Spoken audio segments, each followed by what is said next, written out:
Stel jouself voor, jy staan voor 'n tafel. En op hierdie tafel is daar net een beker.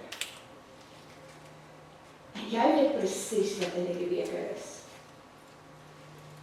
Dis alles wat sleg is in die wêreld. Elke moord, elke oorlog, elke leuen, elke daad van haat, elke gebroke huwelik, elke stikkende kind, elke sonde wat al ooit gepleeg is. Maar dit is nie al nie. In hierdie beker is ook God se oordeel oor die sonde. Die regverdige oordeel van 'n heilige God. En dis nie net jou seer en jou sonde wat in hierdie beker is nie, maar dit is elke liewe persoon se. Maar jy weet goed, jy het 'n aandeel in hierdie beker. En iemand kom na jou toe en sê vir jou, drink dit, sodat die res van die wêreld nie hoef nie. Nou daar was daar in my lewe, waar ek gevoel het, dat ek nie eers my eie seer kan hanteer nie. Hoeveel te meer nog die seer van alle mense. En dit is een ding vir my om in die plek te staan van iemand vir wie ek lief het. Maar om 'n vonnis te dien van mense wat dit nie verdien nie, of om te ly vir iets wat ek nie gedoen het nie. En so 'n bietjie meer as 2000 jaar terug, in 'n donker tuin, onder olyfbome, kniel Jesus en hy bid. Vader, laat hierdie beker by my verbygaan.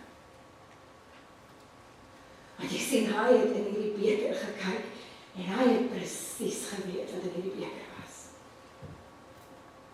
En tog, na 'n oomblik van intense worsteling, sê hy, Vader, nogtans nie soos wat ek wil nie, maar soos U wil.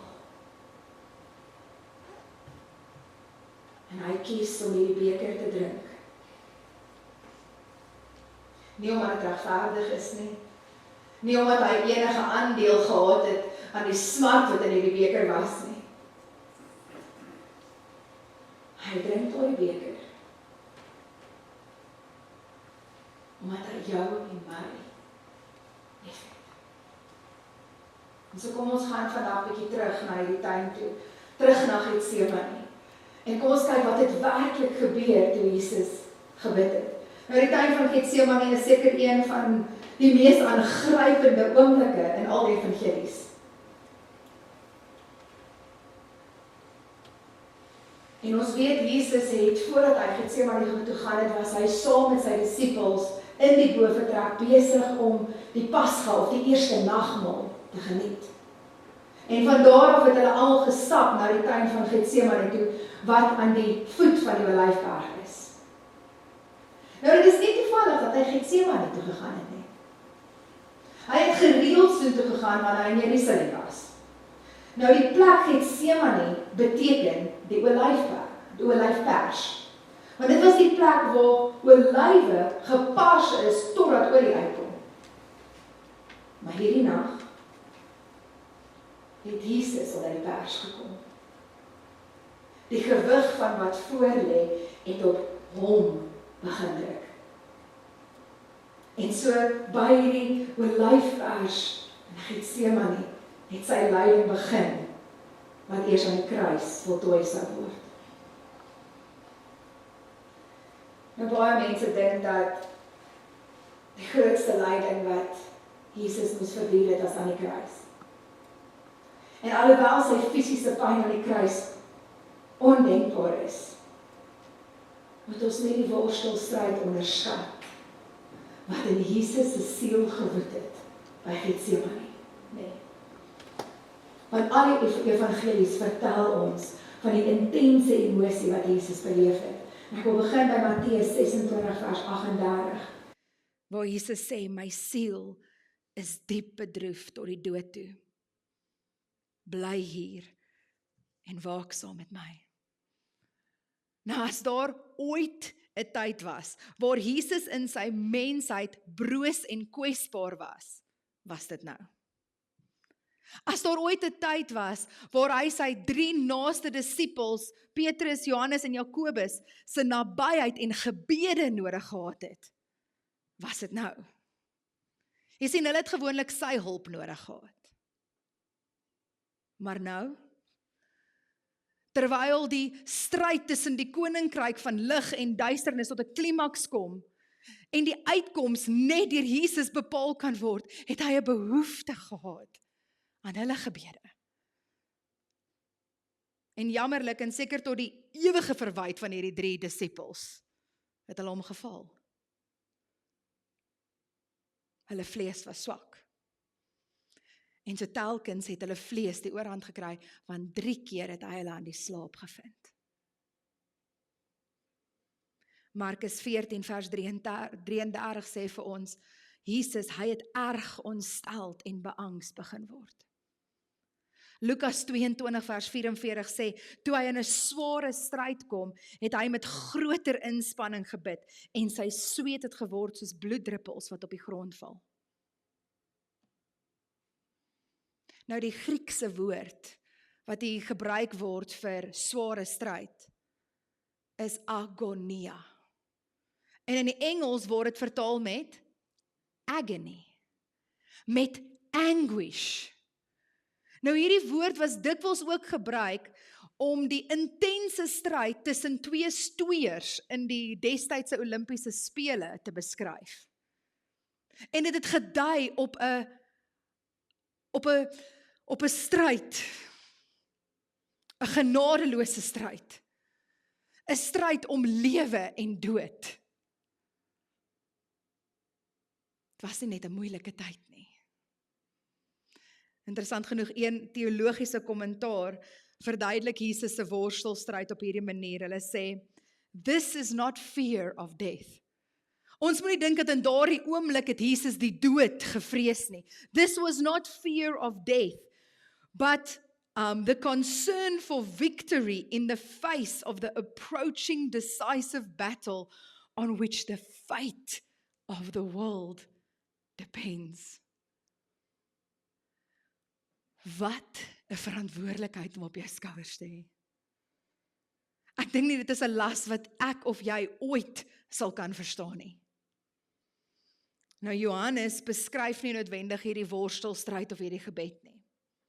Maar in Johannes 18 vers 4 maak dit wel baie duidelik dat Jesus bewus was van wat voor hom lê. Vroeër in Johannes 12 vers 27 het Jesus reeds gesê, nou is my siel ontsteld. Maar wat sal ek sê? Vader, red my uit hierdie uur, red my van hierdie beker, maar ek het tog juis met die oog op hierdie uur gekom. Jesus het geweet hoekom hy gekom het. Nou wanneer ons aan die lyding en die trauma dink, wat Jesus voor sy dood moes deurgaan, moet ons besef dat dit hom in sy totaliteit ingesluit het. Sy lyding was nie net liggaamlik nie. Daar was 'n geestelike en 'n psigiese trauma, wat ons kwaliek die diepte van sal kan verstaan. En julle wat waarskynlik erger was as die fisiese pyn. En so kom Jesus in Matteus 26 vers 39 en dit sê, hy het toe 'n entjie verder gegaan, met sy gesig teen die grond neergeval en gebid, my Vader, as dit moontlik is, laat hierdie beker by my verbygaan. Nogtans nie soos ek wil nie, maar soos U wil. Nou waarom gebruik Jesus die beeld van 'n beker in hierdie worstelstryd waarin hy is? Nou in die Bybel is 'n beker dikwels 'n simboliese beeld van 'n lot of 'n bestemming of 'n oordeel wat iemand moet drink. So om 'n beker te drink, beteken om die volle inhoud van daardie ervaring, of daardie ondervinding te ervaar, tot en met die laaste druppel. Ek wil jy moet hierdie besef vanoggend. Om 'n beker te drink beteken nie net Jesus het 'n slukkie gevat en okay, dit is nou genoeg nie. Om 'n beker te drink is nie net om te ruik of om net te kyk nie. Om 'n beker te neem, simbolies gesproke, beteken om die volle inhoud van dit te ervaar. Om alles te drink. Nie om dit vry te spring nie. En so wanneer Jesus hier praat van hierdie beker, praat hy nie net van sy fisiese lyding nie. Dit wys nou iets baie groter. Maar so nou is die vraag, wat was in hierdie beker? Hierdie simboliese beker. Watter bestanddele was gemeng? Want toe Jesus in hierdie beker kyk, wat hy gesê het, laat hierdie beker my verbygaan. Wat was in hierdie beker? Nou daar's 3 dinge wat ons vanuit die Bybel kan aflei wat in die beker was. Eerstens, die angs van komende marteling. Nou, onthou julle nog toe ons pak gekry het as kind? Vandag mag ons nie meer pak gee nie, maar onthou julle toe ons nog pak gekry het as kind? Nou ek dink ons sal saamstem dat die fisiese pak glad nie so erg was soos die wagtydperk voor die tyd nie. Wetend wat kom. Ek weet nie van julle nie, ek het onder die bed gaan wegkruip. En vir my persoonlik, wat vir my nog erger was daardie oomblik wat ek die teleurstelling op my ouers se gesig gesien het. Dalk het jy onlangs ander tipe angs ervaar. Dalk moes jy wag voor 'n moeilike vergadering waar jy weet 'n besluit moes geneem word oor jou toekoms. Dalk wag jy vir 'n diagnose. Of daai wagtydperk voor jy in 'n operasiesaal ingestoot word. Watter angs het jy onlangs beleef? Daai oomblik wat koue sweet uitslaan en jou hande begin bewe. En jy hoor jou hart klop in jou ore en jou mond word droog. En daardie oomblik voel of die hele wêreld tot stilstand kom.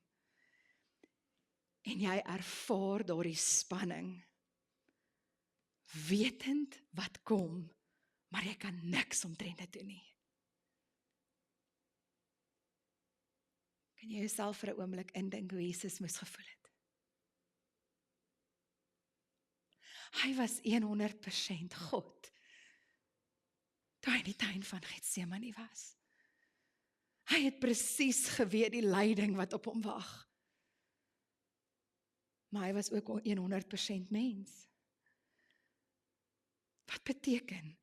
Hy het geweet hy sou alles voel. Hy sou die pyn ervaar het, soos wat ek en jy dit sou ervaar het. Nee, is dit goed geweet. Binne 'n uur of so van hierdie oomblik in Getsemane sou soldate kom en hom gevangene neem.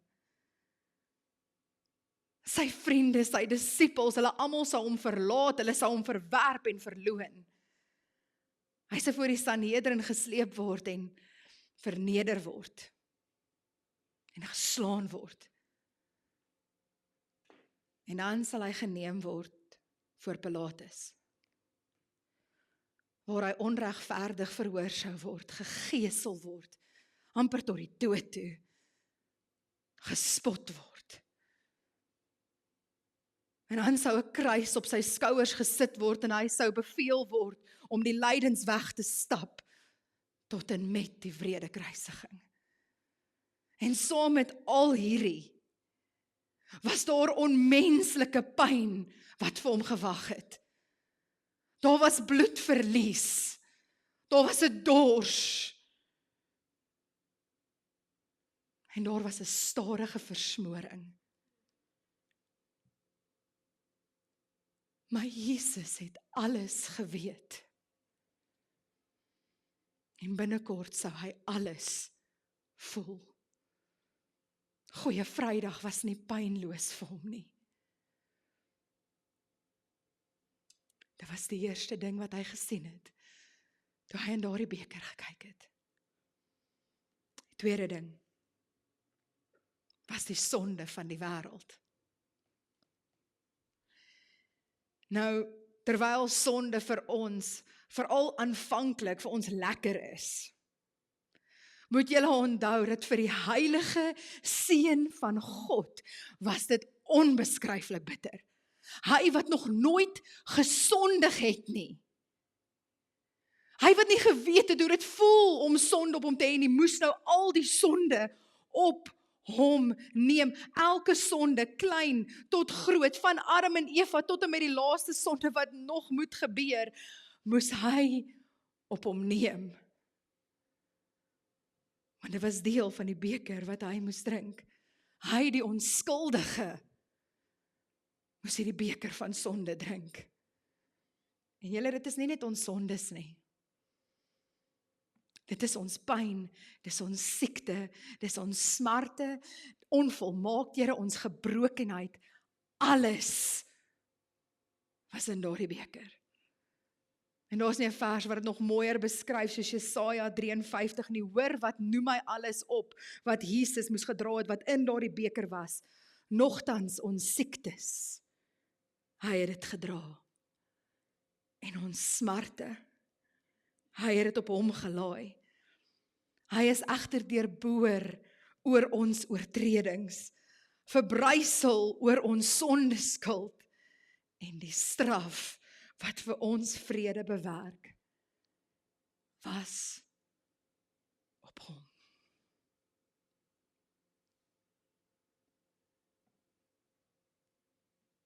So vir 'n oomblik, probeer dit gou letterlik indink. Jou geliefde se kanker was in daardie beker. Jou pyn, onttrekkingssimptome, die nagevolge van elke sonde,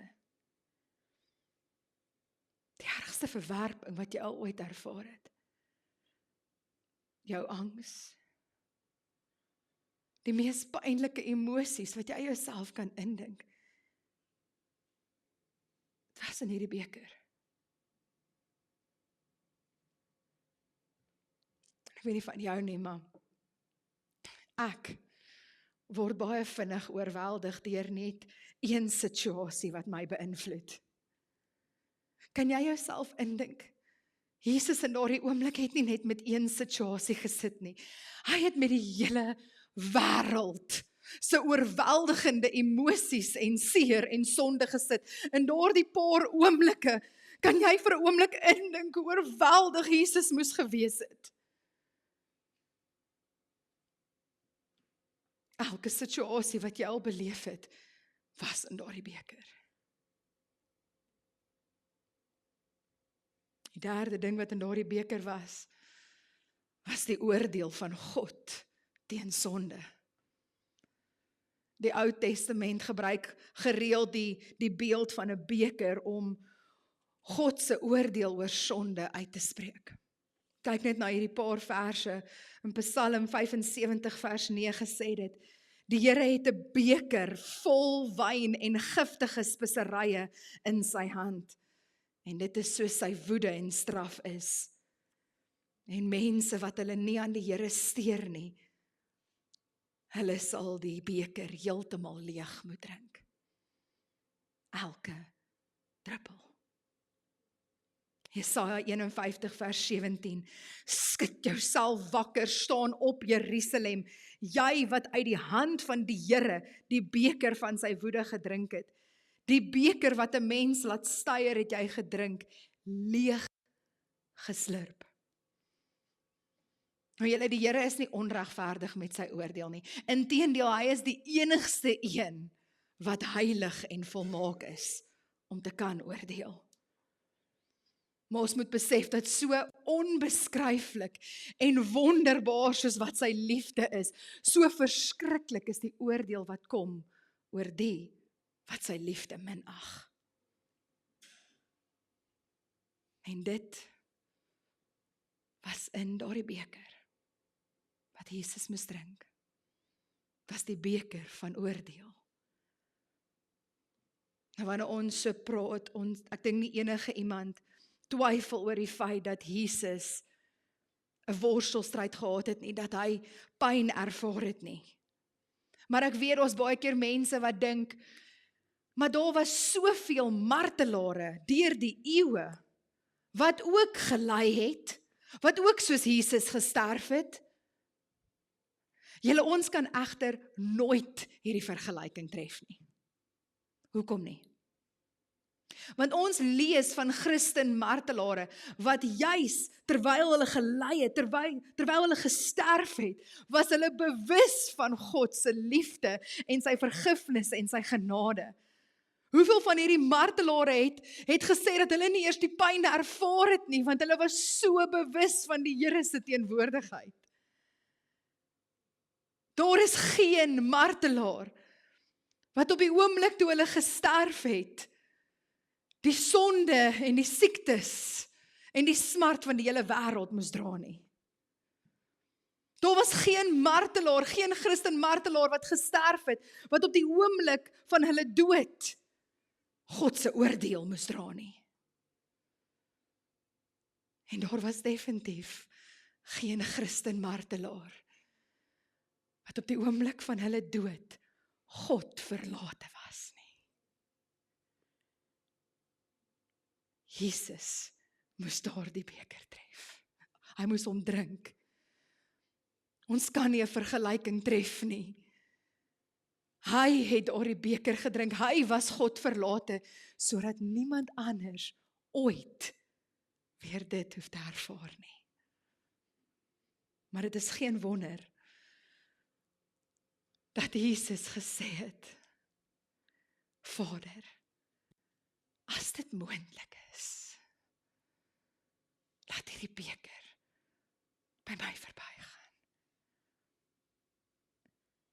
Het Jesus dalk in daardie oomblik, was daar 'n moontlikheid wat hy dalk gedink het om die wêreld ongered te laat? Is dit wat ons hier sien toe hy hierdie vraag gevra het? Nee, nooit nie. Miskien het Jesus wel in sy menslikheid by die Vader gepleit, dat as daar enige ander manier was om die wêreld te red, sodat hy nie hierdie verskriklike pad hoef te stap nie, sodat hy nie hierdie straf op hom moes neem nie. Dalk was dit wat Jesus gevra het. Maar dit was nooit 'n opsie om die wêreld ongered te laat nie. Maar dit was hier in Getsemane. Hierdie was die plek waar die besluit van gehoorsaamheid finaal gemaak is. Want jy sien, die eerste keer bid Jesus en hy sê, as dit moontlik is. Maar dan in Matteus 26 vers 43 sê dit, hy het vir 'n tweede keer weggegaan en gebid, my Vader, as dit nie moontlik is nie, dat hierdie beker verbygaan sonder dat ek dit drink nie, laat U wil geskied. En die derde keer bid hy presies dieselfde. Nou hier word die stryd van die menslike wil oorwin. Nou stap Jesus doelbewus kruis toe. Ons sien nie weer dat hy worstel met sy Vader nie, oor hierdie beker nie. Hoekom? Want hy het aanvaar dat hy hierdie beker sal drink. Die beker wat alles vir ons verander het. Nou in die Bybel sien ons hierdie beeld van 'n beker wat gewoonlik op 2 verskillende maniere vir ons uitgebeeld word. En dit was vir my baie interessant. Soos ons alreeds gesien het, was daar gereeld in die Ou Testament gepraat van hierdie beker van oordeel oor sonde. Maar interessant genoeg, het word nie net in die Ou Testament vermeld nie. Het word ook in die Nuwe Testament vermeld. Die beker van oordeel. In Openbaring 14 vers 9 tot 10, hoor wat sê dit oor die beker van oordeel. Dit sê, na hom het 'n ander engel, 'n derde een gekom en met 'n harde stem uitgeroep. As iemand die dier en sy beeld aanbid en 'n merk op sy voorkop op sy hand ontvang het, sal hy ook drink van die wyn van God se toorn, wat onverdun in die beker van God se toorn geskink is. En hy sal ook in die teenwoordigheid van die heilige engele en die lam met vuur en swavel gefilter word. So bestaan die beker van oordeel nog? Ja. Vir die wat tot die einde nie hulle aan God steur nie, vir die wat tot aan die einde God se liefde minag, hulle sal uit die beker van oordeel drink. Elke laaste druppel. Maar vir die wat aanvaar dat Jesus die beker vir ons gedrink het, elke laaste druppel, vir hulle is daar 'n ander beker. Die Bybel praat van 'n beker van seën. En daar's 'n paar verse vir dit, Psalm 23 vers 5. U verfris my kop met olie. My beker loop oor. Praat van 'n beker van seën, oorvloedige seën. Psalm 116 vers 13. Die beker van verlossing sal ek oplig en die naam van die Here aanroep. Dan ook in Lukas 22 vers 20, waar Jesus die nagmaal bedien, hoor wat sê hy? Hierdie beker, wat ter wille van julle uitgegiet word, is die nuwe verbond deur my bloed. En julle, hier is die hart van die evangelie. Jesus het ons beker geneem, sodat ons sy beker kan ontvang. Jesus drink uit die beker van oordeel. Hy drink uit die beker van sonde en siekte en smart, sodat ons kan drink uit die beker van seën, die beker van verlossing, die beker van die nuwe verbond. En julle, ons verlossing het 'n duur prys gehad. Net omdat jy nie vir dit moes betaal nie, beteken dit nie dit was nie duur nie. Want dit wat Jesus gedrink het, sou geen mens kon oorleef nie. En hierdie was 'n beker. Wat ek wil hê, jy moet besef vandag, hierdie is 'n beker waaraan ek en jy 'n aandeel het. Dis maklik om na ander te kyk en sê, maar jy verdien dit nie. Niemand van ons verdien dit nie. Ons het 'n aandeel in hierdie beker wat Jesus moes gedrink het. Jesus, die enigste onskuldige een, het hierdie beker gedrink, hy het gekies om dit te drink. En julle, as hy dit nie gedrink het nie, sou daar geen verlossing, geen vergifnis, geen hoop vir ons gewees het nie. Maar Jesus se woorde het alles verander, toe hy sê, nogtans, nie soos ek wil nie, maar soos u wil. Hy kies om die beker te drink wat ek verdien het. En aan die kruis het hy daardie beker gedrink tot die laaste druppel. Die bitter beker van die dood wat ek verdien het hy gekies om te drink. En die geseënde beker van die lewe wat net hy kon verdien, word uitgereik na almal wat dit sal aanvaar. Julle, en die feit dat Jesus daardie beker gedrink het vir my persoonlik alles kom verander. Selfs die manier wat ek smart en lyding en seer hier op aarde moet verduur. Want ek het 'n hoëpriester wat medelee het met al my swakhede. Nie omdat hy homself moes indink nie, maar omdat toe hy daai beker gedrink het, hy my seer gedrink het. Daar is niemand anders wat vandag beter verstaan waardeur jy gaan as Jesus nie. Hy het jou beker klaar gedrink. Hy verstaan. Maar hy reik ook vandag die beker van seën uit na ons. En ek dink almal van ons kan vanoggend opnuut met dankbaarheid vir die Here dankie sê vir daardie beker. En kan ons nie net vir 'n paar oomblikke, en of jy jou oë wil toemaak, en of jy net in hierdie oomblik wil kies om op die Here te fokus, nie op my nie, nie op enigiets anders, behalwe om in hierdie oomblik vir die Here te sê, Here, ek weet jy het geworstel in hierdie tuin van Getsemane. Here, ek het altyd geweet, U het gebid dat hierdie beker by U sal verbygaan, maar Here, ek het nooit besef wat U gesien het toe U in hierdie beker ingekyk het nie. So Here, ek wil vanoggend opnuut. Ek wil opnuut vanoggend met dankbaarheid wat oorloop, Here, wil ek kom dankie sê, dankie. Dankie dat U geweet het wat kom, maar U het nog steeds gekies om daardie pad, daai lydensweg te stap.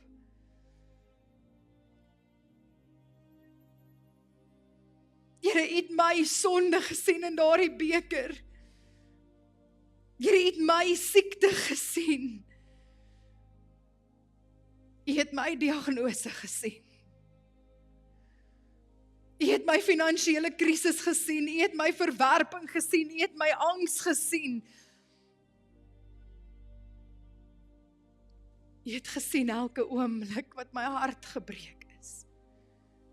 U het ook die nagevolge gesien van my sondes en nog steeds het U gekies om hierdie beker te drink.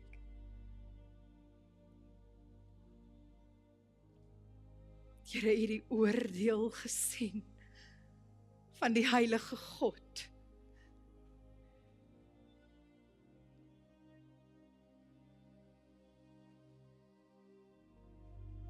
En nog steeds het U nie weggeskram nie.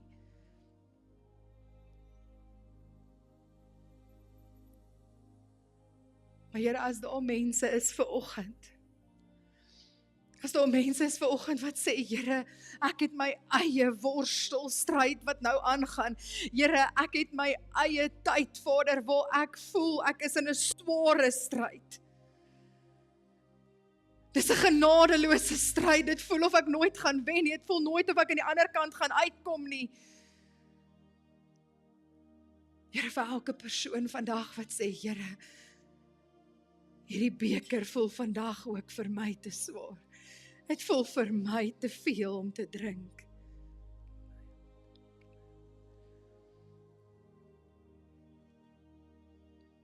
Here, dankie dat ek nie my beker alleen hoef te drink nie. Dankie dat ek nie uit dieselfde beker hoef te drink waaruit U gedrink het nie. Dankie Here dat al gaan ek deur my worstelstryd, ek nog steeds van die beker van seën, die beker van verlossing, die beker van die nuwe verbond kan geniet, Here. Dankie Jesus dat U die hoëpriester is. Dankie dat U vanoggend langs aan ons kom staan en vir ons sê, my kind, ek verstaan beter as wat jy dink. Jy kan nog vir ander mense sê, jy verstaan nie, jy het nog nie in my voetspore geloop nie, maar Jesus, U weet presies my voetspore. U weet presies my pyn. En U wil vanoggend kom sê, ek verstaan my kind. Jy is nie alleen nie. Jy is nie alleen nie.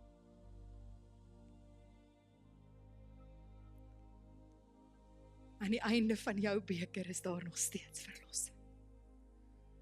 Glo jy dit vanoggend?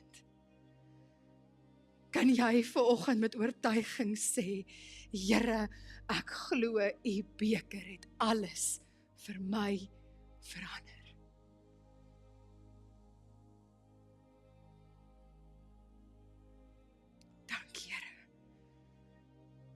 wat ek vanoggend uit hierdie beker kan drink, wat ek nie verdien nie, maar wat U vir my verdien